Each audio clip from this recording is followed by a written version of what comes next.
sambil tuduhan. Dia mengasihi Yang ketiga, mulai sambil main handphone. Dan yang terakhir, tidak boleh sambil ngobrol. Siap? Kita mulai ya ibadahnya. Lindungan Allah, orang yang duduk dalam lindungan yang maha tinggi dan bermalam dalam naungan yang maha kuasa akan berkata kepada Tuhan, Engkau perlindunganku dan pertahananku, Allahku yang kupercayai. Sungguh dialah yang melepaskan engkau dari jerat penangkap burung, dari penyakit sampar yang busuk. Dengan ketupaknya, ia akan melindungi engkau di bawah sayapnya. Engkau akan berlindung. Kesetiaannya ialah perisai dan pagar tembok. Engkau tak usah takut terhadap kedahsyatan malam, terhadap panah yang terbang di waktu siang, terhadap penyakit sampar yang berjalan di dalam gelap, terhadap penyakit menular yang mengamuk di waktu petang. Walau 1.000 orang berada di sisimu dan 10.000 di sebelah kananmu, tetapi itu tidak akan menimpa kamu. Engkau hanya menontonnya dengan matamu sendiri dan melihat pembalasan terhadap orang-orang fasik. Sebab Tuhan ialah tempat perlindunganmu, yang maha tinggi telah kau buat tempat perteduhanmu.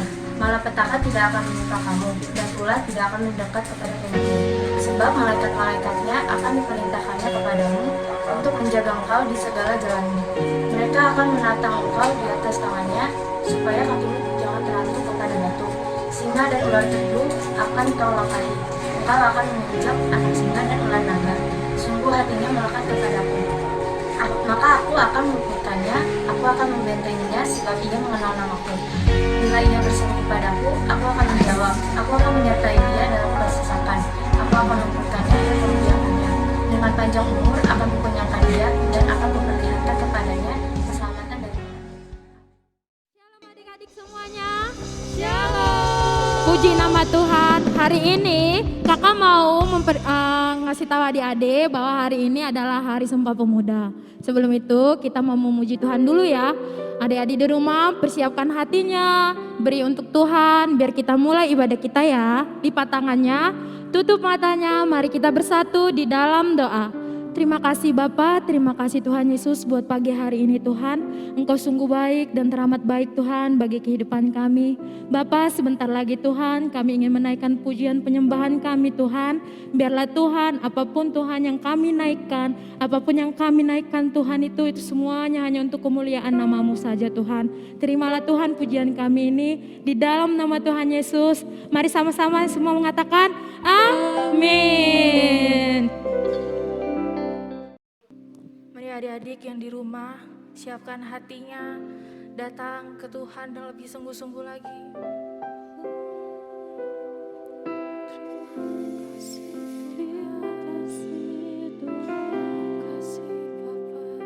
Mari adik-adik kita menyanyikan lagu Ku Mau Cinta Yesus.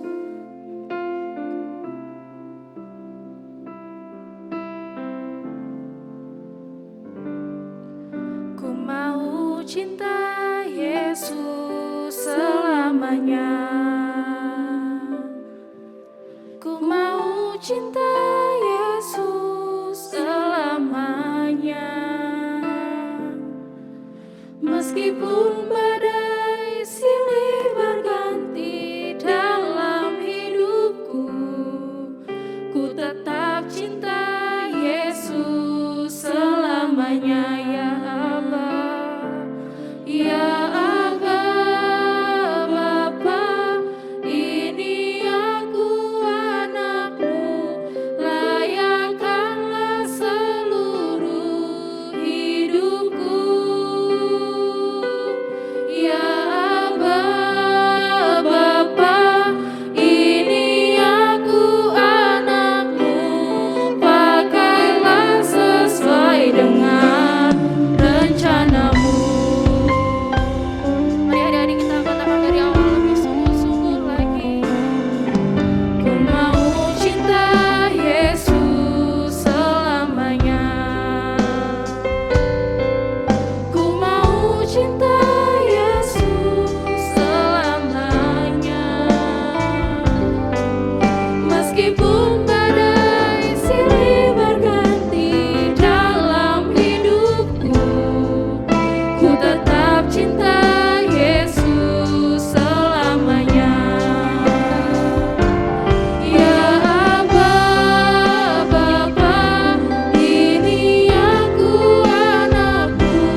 doamu ya Bapa. Di dalam nama Tuhan Yesus Kristus katakan, amin.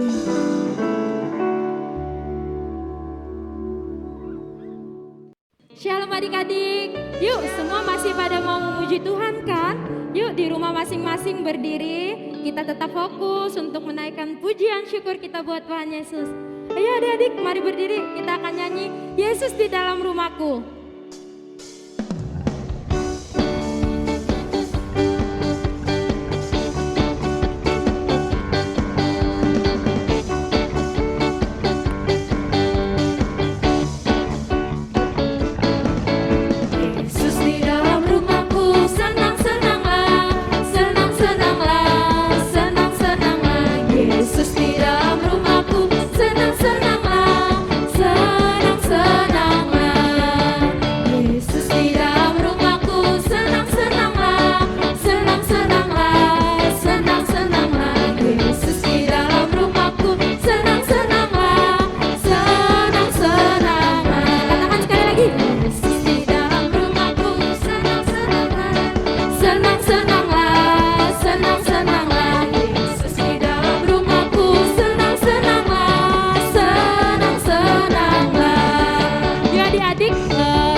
Adik-adik di rumah persiapkan dirinya ya. Jesus in the family, happy happy home, happy happy home, happy happy home. Jesus in the family, happy happy home, happy happy home. Jesus in the family, happy happy home, happy happy home, happy happy home. Jesus in the family, happy happy home.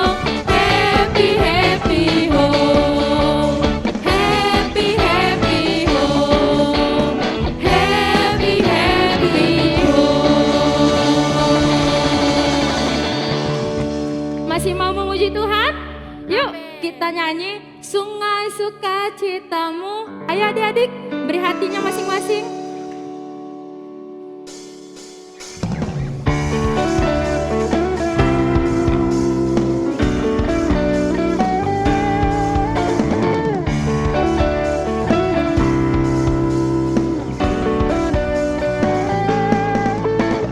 Sungai Sukacitamu mengalir dalamku. Oh yes, yes yes yes. Anggur sukacitamu melimpah dalam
kita sudah meninggikan nama Tuhan, saatnya kita mau mendengarkan firman Tuhan.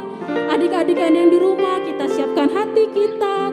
Kita mau menyembah Tuhan dengan sikap sungguh-sungguh. Kita di hadapan Tuhan, kita angkat pujian Tuhan Yesus.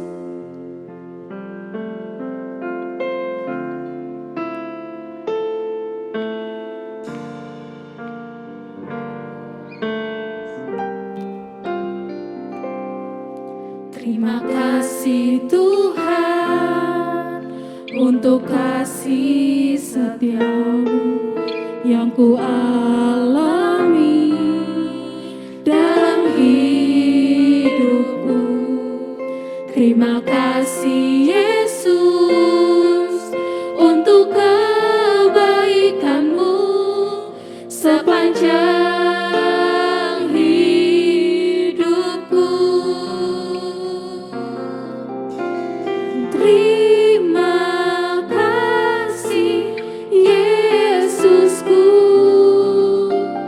buat anugerah yang Kau beri, sebab hari ini Tuhan adakan syukur bagi. Kita nyanyikan ini dari awal dengan sungguh-sungguh, katakan terima kasih Tuhan untuk kasih setiamu yang ku alami dalam hidupku.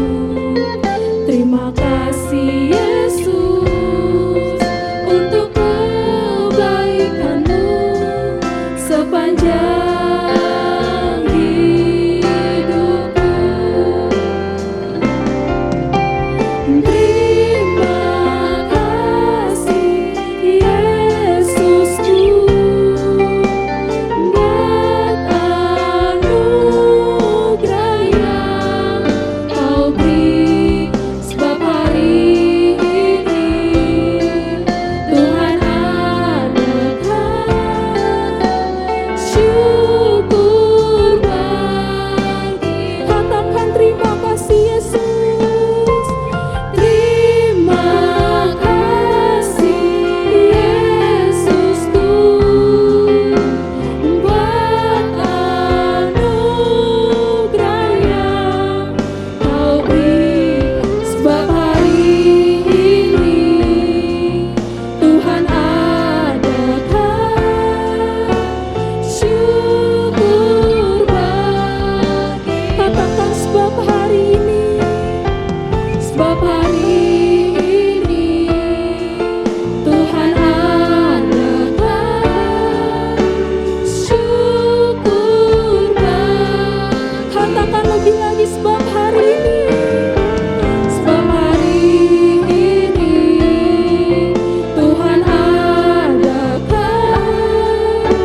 syukur bagimu. Adik-adik yang di rumah, ikutin kakak berdoa yuk.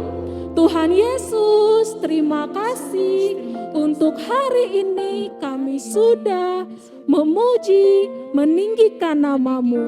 Tuhan Yesus, terima kasih. Sebentar lagi kami akan mendengarkan firman-Mu. Berkati setiap kami ya Tuhan. Haleluya, haleluya, amin.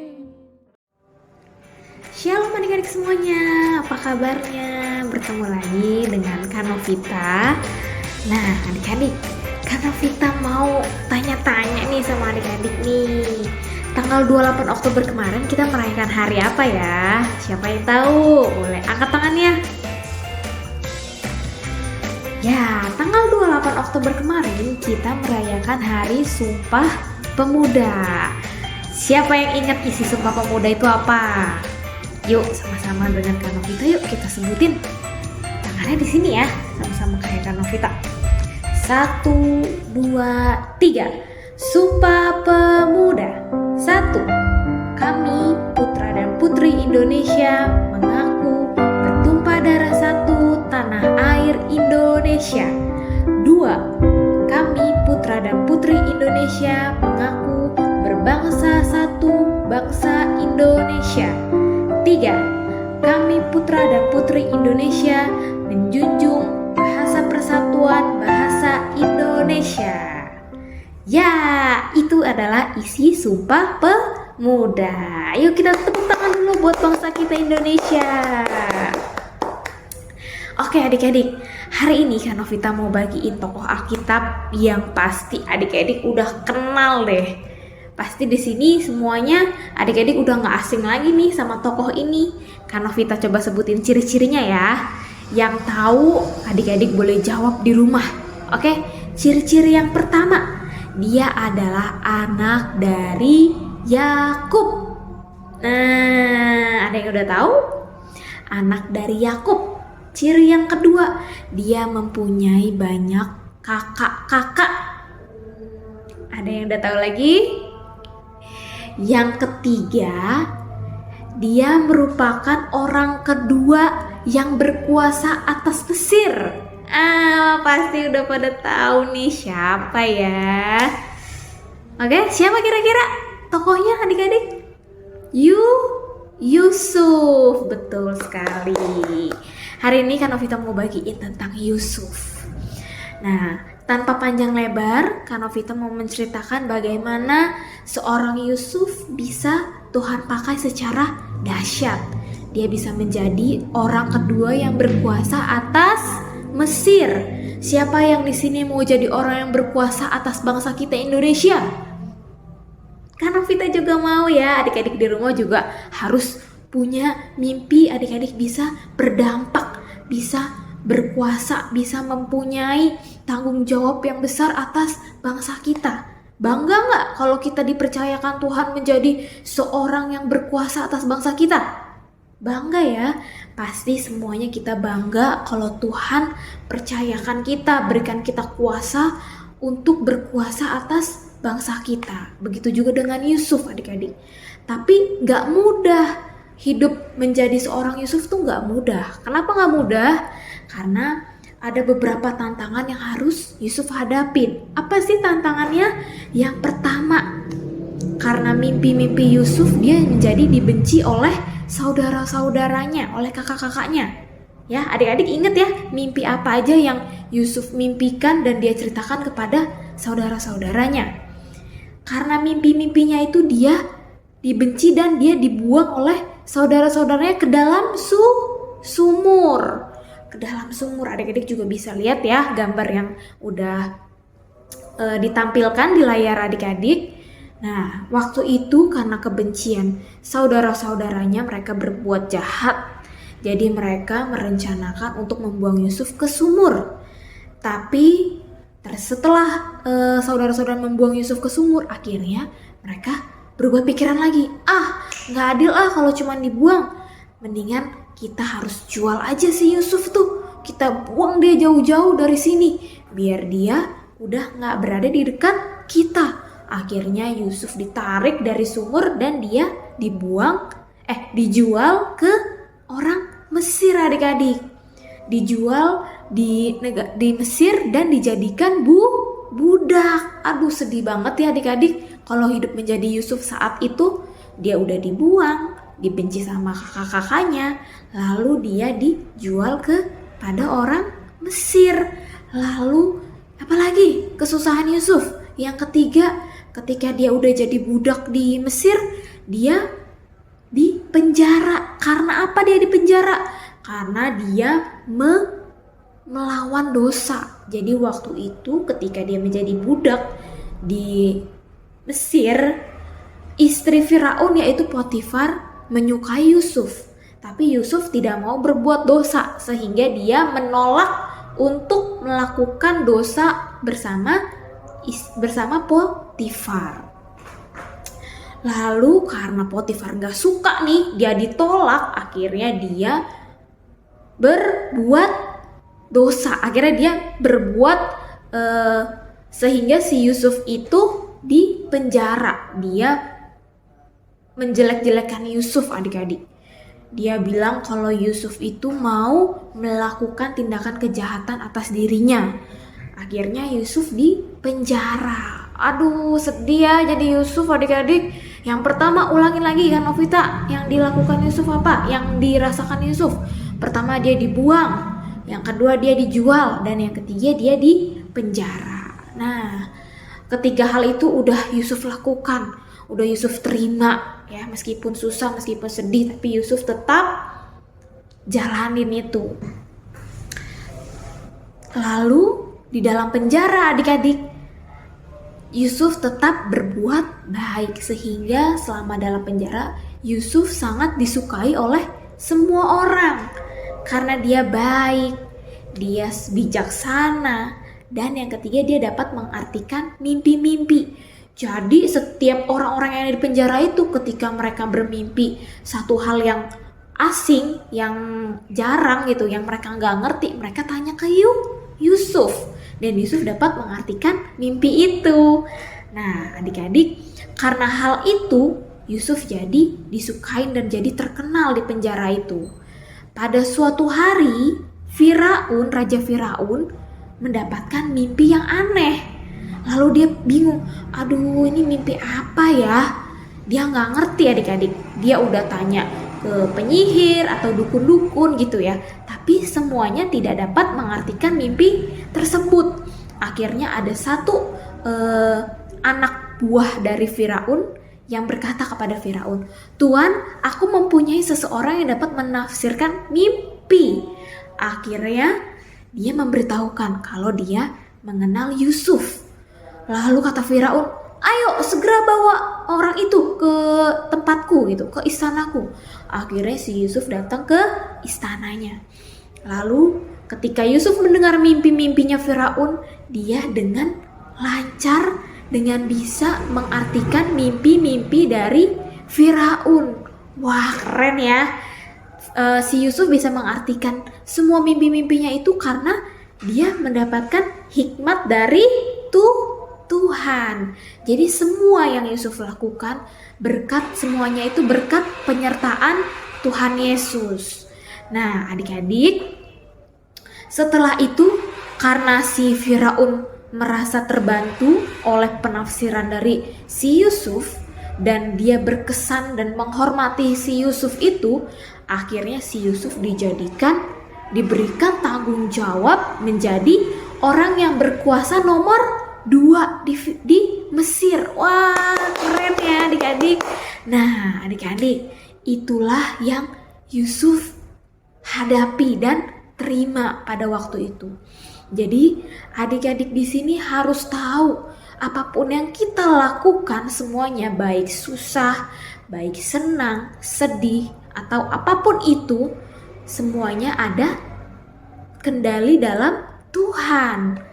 Jadi kita nggak perlu takut, kita nggak perlu khawatir mau saat ini adik-adik lagi susah dalam pembelajaran gitu ya, dalam sekolah, tapi kita nggak boleh takut. Karena kita tahu kalau Tuhan yang menyertai kita akan terus dibawa naik oleh Tuhan. Ya, siapa yang percaya kalau nanti masa depan adik-adik, mimpi adik-adik itu akan keren, akan dahsyat? Siapa yang percaya? Ya, kita semua harus percaya ya. Kalau Tuhan yang menyertai, Tuhan yang akan memberikan kita kepintaran, Tuhan yang akan memberikan kita hikmat untuk kita bisa menjadi orang-orang yang luar biasa, orang-orang yang berdampak, orang-orang yang penuh dengan apa? Penuh dengan hikmat Tuhan, penuh dengan sukacita yang daripada Tuhan. Sehingga nanti kelak adik-adik tumbuh menjadi orang yang dewasa, adik-adik menjadi orang-orang yang penuh dengan dampak. Yang mau boleh angkat tangannya? Ya, yuk yang mau boleh angkat tangannya. Kak Novita mau berdoa. Tutup matanya. Kita mau bersatu dalam doa ya sambil angkat tangannya. Tuhan Yesus, terima kasih buat firman Tuhan hari ini. Kalau kami boleh diajar Tuhan untuk tetap hidup mengandalkan Tuhan, untuk tetap berserah dengan Tuhan, karena kami tahu Tuhan yang pegang kendali hidup kami. Tuhan, hari ini aku berdoa khususnya buat adik-adik di rumah Tuhan, mereka yang mengangkat tangan. Tuhan yang berkati mereka, berkati sekolah mereka, berkati apapun yang mereka kerjakan. Kiranya Tuhan yang terus buat berhasil. Biarlah masa depan mereka semuanya boleh ada dalam tangan-Mu, dan Tuhan boleh buat hidup mereka berhasil di dalam nama Tuhan Yesus. Terima kasih Tuhan, ajarin setiap kami Tuhan untuk hidup terus mengandalkan Engkau, dan kami boleh terus sungguh-sungguh lagi di dalam Engkau. Terima kasih Tuhan Yesus, kami sudah berdoa dan mengucap syukur. Haleluya, amin. Oke, sekian firman Tuhan hari ini adik-adik. Biarlah hidup adik-adik boleh terus menjadi dampak untuk orang-orang sekitar. Tuhan Yesus memberkati. Pentakosta ketiga. Satu, Pentakosta ketiga adalah pencurahan Roh Kudus yang dahsyat di zaman ini melebihi yang terjadi di Azusa Street. Dua, Pentakosta ketiga akan mengakibatkan penuaian jiwa yang terbesar dan yang terakhir sebelum Tuhan Yesus datang kembali. Tiga, Pentakosta ketiga akan membangkitkan generasi Yeremia, yaitu anak-anak muda yang dipenuhi Roh Kudus, cinta mati-matian kepada Tuhan Yesus, tidak kompromi terhadap dosa, dan akan bergerak untuk memenangkan jiwa. 4. Pentakosta ketiga lahir di Indonesia dan bergerak ke bangsa-bangsa.